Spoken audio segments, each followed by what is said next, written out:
Assalamualaikum warahmatullahi wabarakatuh. Perkenalkan, nama saya Fajar Aditya Abdullah. Saya dari 11 TKJ 1. Saya sekolah di SMK Negeri 2 Kalenda. Video ini saya buat ini sebagai tugas dari sekolah.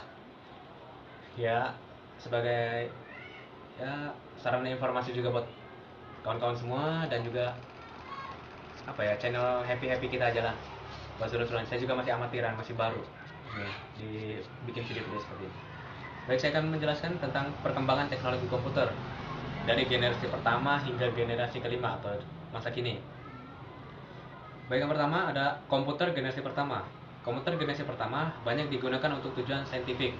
Oleh karena ukurannya yang amat besar, ketidakketepatan pemrosesan data, dan harganya yang sangat tinggi. Banyak yang menganggap komputer akan menjadi alat yang digunakan untuk tujuan saintifik saja selamanya. Bukan untuk kegunaan umum. Komputer generasi pertama ini menggunakan tabung vakum untuk memproses dan menyimpan data, sehingga menjadi cepat panas dan mudah terbakar. Oleh karena itu diperlukan beribu-ribu tabung vakum untuk menjalankan operasi keseluruhan komputer. Selain itu juga memerlukan banyak tenaga elektrik yang dapat menyebabkan gangguan elektrik di kawasan sekitarnya.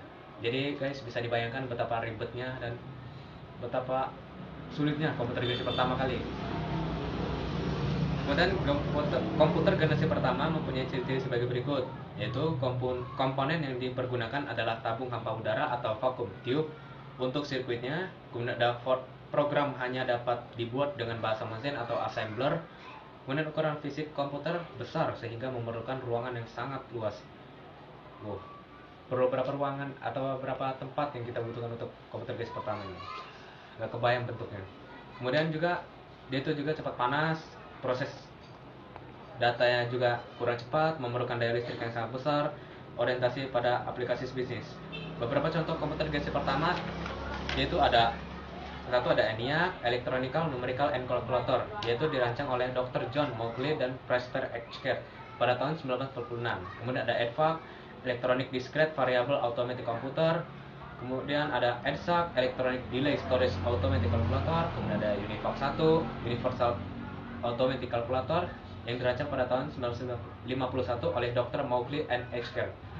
Kemudian lagi ada UNIVAC 2, ada Datamatic 1000, dan lain-lainnya. Kemudian selanjutnya lagi pada komputer generasi kedua. Pada tahun 1948, penemuan transistor sangat mempengaruhi perkembangan komputer. Transistor mulai digunakan di dalam komputer mulai tahun 1956. Komputer generasi kedua menggunakan komponen-komponen transistor untuk CPU dan inti magnetik untuk memori. Daya tahan transistor diketahui lebih baik karena tidak mudah terbakar jika dibandingkan dengan tabung vakum. Channel data juga muncul pada generasi ini, sejalan dengan fitur khusus untuk meningkatkan kecepatan CPU. Kemudian lagi, cara baru menyimpan ingatan juga diperkenalkan, yaitu teras magnetik yang menggunakan besi-besi halus yang dililit pada litaran elektrik. Kemudian lagi ada keupayaan pemrosesan dan ingatan utama komputer juga bertambah. Komputer pada awalnya digunakan sistem komersial online yang melibatkan komunikasi dan untuk sistem pembagian waktu, di mana pengguna diberi kemampuan hitungan yang menarik melalui terminal. Kemudian juga muncul IBM membuat superkomputer bernama Stretch dan Stretch RAM yang membuat komputer bernama Large atau LARC. Salah satu contoh penting komputer pada masa ini adalah IBM 1401 yang diterima secara luas di kalangan industri. Kemudian pada tahun 1965 hampir seluruh bisnis besar menggunakan komputer generasi kedua untuk memproses informasi keuangan. Komputer generasi kedua menggantikan bahasa mesin dengan bahasa assembly. Bahasa pemrograman tingkat tinggi mulai digunakan pada generasi ini, seperti Common Business Oriented Language atau COBOL. Kemudian ada formula transistor, ada Fortran, dan juga ALGOL. Bahasa pemrograman ini menggantikan kode mesin yang rumit dengan kata-kata atau kalimat dan formula matematika yang lebih mudah dipahami oleh manusia dibandingkan komputer pertama. Secara umum, komputer generasi kedua mempunyai ciri-ciri sebagai berikut. Pertama, sirkuitnya berupa transistor. Kedua, program dapat dibuat dengan bahasa tingkat tinggi atau high level language seperti Fortran, COBOL, dan ALGOL. Kemudian ketiga, ada kapasitas memori utama sudah cukup besar. Kemudian keempat, ukuran fisik komputer lebih kecil dibanding komputer generasi pertama. Kelima, proses operasi sudah cepat. Keenam, membutuhkan lebih sedikit daya listrik. Ketujuh, berorientasi pada bisnis dan teknik. Jadi guys, ini ada peningkatan dan juga ada lebih segi efisien daripada komputer generasi pertama. Dan komputer generasi kedua diantaranya ada seperti berikut. Ada PDP-1 yang keluar pada tahun 1959, ada virtual memory yang pertama pada 1961, ada komputer mini komersial yang pertama yang keluar pada tahun 1963. Komputer generasi kedua lainnya yaitu ada Univac 3, Univac SS80, Univac SS90, Univac 1107, Burox 200, IBM 7070, IBM 7080, IBM 1400 dan lain-lainnya. Generasi ketiga ini merupakan perangkat kelas komputer yang dikarakteristikkan dengan lebih banyaknya sirkuit monolitik dan miniaturisasi atau banyaknya komponen elektronik pada chip untuk CPU. Walaupun transistor dalam banyak hal mengungguli quantum, namun transistor menghasilkan panas yang cukup besar yang dapat berpotensi merusak bagian-bagian internal komputer. Batu kuarsa atau quartz rock menghilangkan masalah ini. Jack Kilby, seorang insinyur dari Texas Instruments, mengembangkan sirkuit integrate atau IC, integrated circuit, pada tahun 1958. IC atau integrated circuit mulai digunakan pada tahun 1965. IC mengkombinasikan 3 komponen elektronik pada sebuah piringan silikon kecil yang terbuat dari pasir kuarsa. Para ilmuwan kemudian berhasil memasukkan lebih banyak komponen-komponen ke dalam satu chip tunggal yang disebut semikonduktor. Hasilnya, komputer menjadi lebih kecil karena komponen-komponen dapat dipadatkan dalam chip. Kemajuan komputer generasi ketiga lainnya yaitu penggunaan operating system atau OS. Jadi guys, pada komputer generasi ketiga ini sudah adanya OS yang memungkinkan satu komputer melakukan berbagai program yang berbeda secara serentak dengan sebuah program utama yang memonitor dan mengkoordinasi memori komputer. Jenis famili komputer terkecil yaitu mikrokomputer muncul pada generasi ini. Banyak bahasa pemrograman muncul seperti BASIC, Pascal PL1, diantaranya bahasa-bahasa tersebut. BASIC atau BASIC menjadi bahasa pemrograman yang paling populer pada mikrokomputer dan juga mempunyai ciri-ciri sebagai berikut, yaitu 1.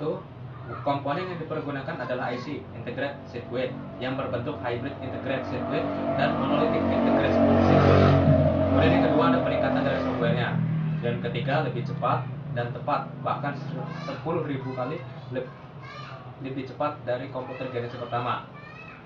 Jadi ya, pertama udah ketinggalan zaman lah, kita upgrade dulu yang ketiga.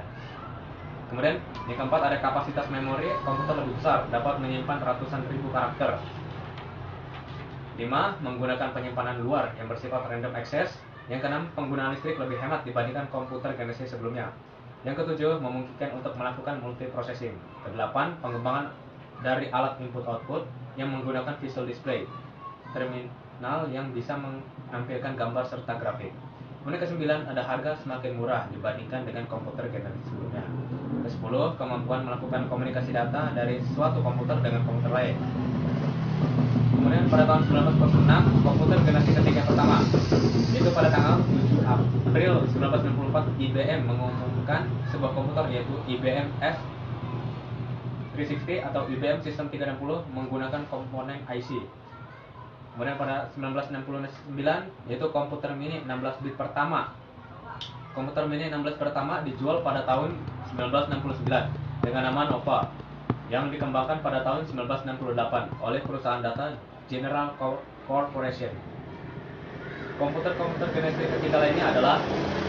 Univac 1108, kemudian ada Univac 9000, ada Urox 5700, Burox 6700, Burox 700, NCR seri Century dan lain-lainnya. Kemudian kita lanjut ke komputer generasi keempat. Komputer generasi keempat dikarakteristikan dengan memori semikonduktor yang cepat, ukuran kecil dan kebutuhan tenaga yang lebih kecil. Setelah IC, tujuan pengembangan yaitu menghasilkan ukuran sirkuit dan komponen-komponen elektrik. Yaitu ada large scale integration atau LSI, dapat memuat ratusan komponen dalam sebuah chip. Wah, dan hebat bener. Dan hanya dalam beberapa tahun saja perkembangan sudah begitu cepat, apalagi tahun sekarang ini. Kemudian pada tahun 1980-an, Very Large Scale Integration atau VLCI membuat ribuan chip tunggal atau Ultra Large Scale Integration atau ULC, meningkatkan jumlah tersebut menjadi jutaan. Kemampuan untuk memasang sedemikian banyak komponen dalam satu keping berukuran setengah keping uang logam mendorong turunnya harga dan ukuran komputer. Hal tersebut tentunya meningkatkan daya kerja, efisiensi, dan keandalan komputer. Kemudian ada chip Intel 4004 yang dibuat pada tahun 1971 membawa kemajuan pada IC dengan meletakkan seluruh komponen dari sebuah komputer atau CPU (Central Processing Unit), memori, dan kendali input-output dalam sebuah chip yang sangat kecil. Sebelumnya, IC dibuat untuk mengerjakan suatu tugas tertentu spesifik. Sekarang, sebuah mikroprosesor dapat diproduksi dan kemudian diprogram untuk memenuhi seluruh kebutuhan yang diinginkan. Tak lama kemudian, setiap perangkat rumah tangga seperti microwave, oven, televisi, dan mobil dengan elektronik full injection dilengkapi dengan mikroprosesor. Gila guys, pada tahun 1970-80 saja udah seperti itu hebatannya. Kemudian perkembangan yang demikian orang-orang biasa untuk menggunakan komputer biasa. Pada tahun 1981, IBM memperkenalkan penggunaan personal komputer atau PC untuk penggunaan rumah, kantor, dan sekolah. Selanjutnya, komputer melanjutkan evolusinya yang ke ukuran yang lebih kecil dari desktop komputer menjadi laptop dan palmtop atau komputer genggam. Kemudian ada komputer generasi keempat yang pertama, yaitu IBM 370, telah menggunakan LSI yang merupakan komputer generasi keempat yang pertama. Kemudian pada tahun 1971 ada sebuah mikroprosesor yang pertama, yaitu ahli-ahli teknik di perusahaan Intel Corporation telah berhasil mengembangkan chip mikroprosesor yang disebut dengan 4004. Perusahaan Intel menyebut 4004 sebagai microprogrammable computer on a chip. Wow, hebat guys. Kemudian pada tahun 1974 komputer mikro komersial yang pertama. Kemudian pada tahun 1975 ada komputer super komersial pertama. 1977 local area network yang pertama. 1977 ada personal komputer yang pertama. 1978 ada sebuah komputer sistem Windows yang menggunakan mouse yang pertama. Dan pada tahun 1981 komputer IBM PC yang pertama. Kemudian lagi muncul 1984 IBM PC atau AT Advanced Technology. Kemudian pada 1984 ada Macintosh dan GUI pertama. Kemudian 1987 yaitu ada IBM PS2 dan lain-lainnya. Kemudian lagi saya akan melanjutkan yaitu komputer generasi kelima. Komputer pada zaman sekarang ini sudah lebih canggih, baik dalam segi kemampuan yang sudah berkembang sangat signifikan, bentuk yang sudah semakin disesuaikan sesuai dengan kebutuhan dan sudah diperlukan di berbagai aspek, baik untuk bisnis maupun untuk kepentingan edukasi. Pada komputer generasi ini, komputer sudah mempunyai banyak bentuk umum, yaitu yang terdiri dari satu CPU atau Central Processing Unit, kemudian ada monitor baik berupa LCD atau Liquid Crystal Digital maupun CRT atau Tri-Tube, dan ketiga keyboard, dan keempat mouse. Secara umum seperti itulah bentuk komputer pada generasi kelima atau pada masa kini. Namun karena kebutuhan yang dimiliki manusia semakin lama semakin kompleks, dan untuk itu dibutuhkan jenis komputer yang sesuai dengan kebutuhan. Untuk itu kebanyakan komputer pada generasi kelima ini dikembangkan fokus kepada hardware yang terdapat pada CPU agar bisa menyesuaikan dengan program atau software yang dibutuhkan.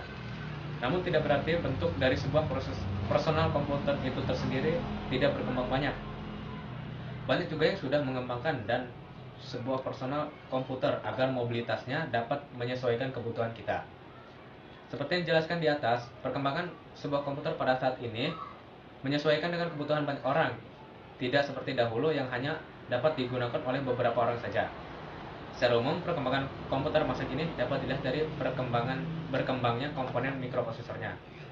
Berikut perkembangan mikroprosesor yang ada pada sini, diantaranya ada berupa Pentium 2, ada Pentium Pro, kemudian ada Celeron prosesor, ada Pentium 3 prosesor, kemudian ada Intel Pentium 4 Family and Next Generation, kemudian ada Pentium 4 Extreme Edition, ada Pentium D, kemudian lagi ada Dual Core, ada Intel Core Duo, dan Intel Core 2 Quad Q6600, kemudian ada Intel Quad Core Xeon, kemudian ada AMD Athlon 64 Family, AMD Athlon 64, AMD 64 FX, Kemudian ada Intel Core i3, Intel Core i5, Intel Core i7, dan mungkin yang lain-lainnya. Dengan ya pada komputer generasi kelima ini sudah tentunya banyak dikembangkan dan dikreasikan oleh banyak-banyak pengembang dan corporation lainnya untuk memenuhi kebutuhan elektronika sehari-hari kita. Baik, mungkin itu saja yang dapat saya sampaikan dan informasikan kepada kalian semua. Sekian video dari saya. Apabila ada kesalahan dan segala macam, saya mohon maaf. Inilah ya, mohon maaf juga apabila ada tadi suara motor atau segala macam. Namanya juga masih video amatiran dan juga syutingnya lagi di dalam rumah depan jalan. Sekian, terima kasih. Assalamualaikum warahmatullahi wabarakatuh. Ya, nah sampai di situ video yang kami sampaikan. Apabila ada saran atau masukan, silakan aja klik komentar di bawah ini di channel kami masing-masing. Ya, saya Gilang Antia, channel saya Gilang Okonar. Saya Sandi Kendrawan, channel saya Sandi Kendrawan juga, nama lengkap saya. Dan dia. Dan saya Fajar Aditya Abdullah, nama channel saya Fajar Aditya. Mungkin tadi ada kata-kata yang kurang bagus atau ada kata-kata yang kurang tidak berkenan atau tidak jelas gitu kan, namanya juga anak sekolah kan, kita masih belajar, masih amatir banget, amatir nih maksudnya amatir ada Adalah. Oke. Ya. Terima kasih sekian dari kami. Assalamualaikum warahmatullahi wabarakatuh.